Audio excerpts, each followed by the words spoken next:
about 2/3 done, just under, so yeah, coming along nicely. That's how the tree supports.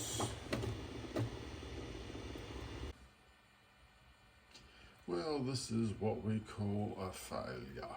So I came down here to see how my print was going, and this is what I saw on the build plate, and I'm like, well, where is my print?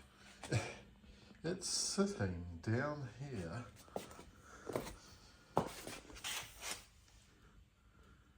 So obviously it's come off the build plate at some point.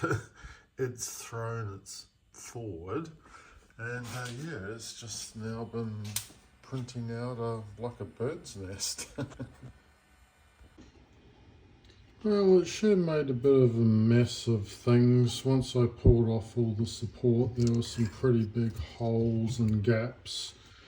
So what I've done is I've used some spot filler, which I'll keep going over and sand once I can, where I can sand.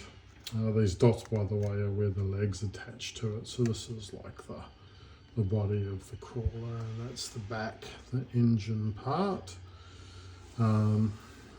So yeah, so I'll have to design in Blender, like I'll cut the model to just create a cap, which I can then print out and stick on top, and I'll also have to print out the top of the sort of exhaust chimneys, because they all finished at the right end. But yeah, so you can kind of see how I've put the filler inside, and it's worked pretty well in that area. This area here though needs to smooth that out, so I'll have to go over there again, and then once that's dried I'll sand it back. As soon as I'm getting filler out anyway, I may even try and put a bit on this area and then sand that back to get a smoother finish. Apologies for the audio here, but this is how we pin.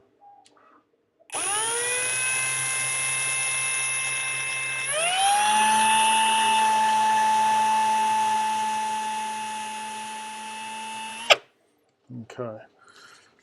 So this is my usual screwing drill, so not the drilling holes drill, which is at a much faster pace. So you can change these speeds, and I have this on the very low speed. And I have a drill bit, which is the smallest drill bit that I own, but it's also perfect for the size of these bits of wire. I'll put a dab of glue on there to keep it in place and stop it from swiveling around too much. But I keep that aside, and I only use it on plastic, because drill bits like this are so small that if you drill it into wood or metal or something else, they break pretty easily. So I keep that one specially aside. Decidedly not summer anymore in Queensland, so yes. The tank tops are gone, and now I'm more in shirts and jumpers. So just going to put a little dab of this at the bottom and then put that down. Do the same with the other one. So this is Sky Grip 16 fast set. This is the stuff that I find works by far the best with PLA.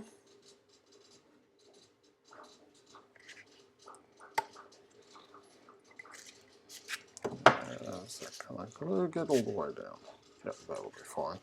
So I'll just let those dry while I continue to work on my bear rider ladies. I desperately need to get them out of the way because I've got 2 new projects starting. So yes, we'll be doing a lot of work on them today.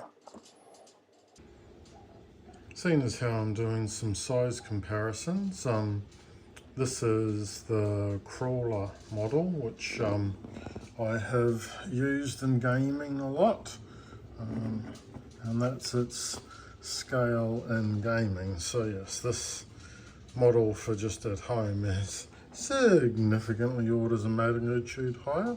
But this is also the kind of colour scheme that he has, so yeah, expect something reasonably similar, although of course you know, on a model so much bigger you can do more. Like for example, not sure how well you can see it, but like on the legs I've given them scrapes, and I got like a pocket knife and I've put notches in the side, like this is a battle creature, so it's, you know, seen action. So those scrapes I did later, after, you know, it was all printed out just with a curved, just with that I find works the best. I do have like a Dremel rotary tool as well, which I can use if I want, but I find when they dig into the PLA plastic, they tend to like melt the plastic a bit because of the high speeds it generates so much heat.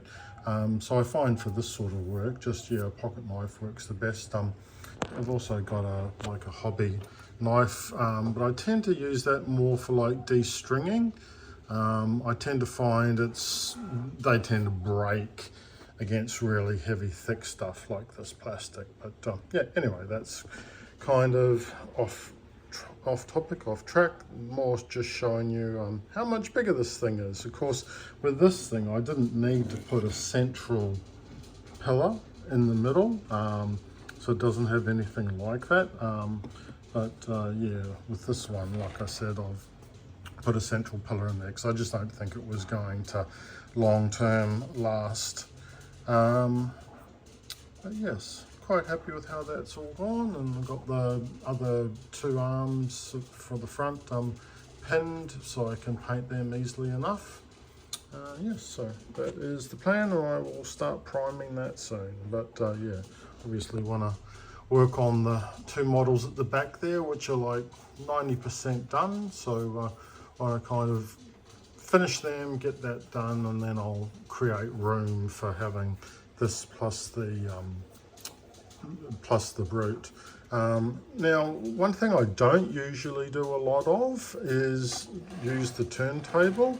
I tend to use this more for the photo booth, and in fact the other side is painted white for the photo booth. But with this particular model, because of, you know, I really need to be quite careful with it.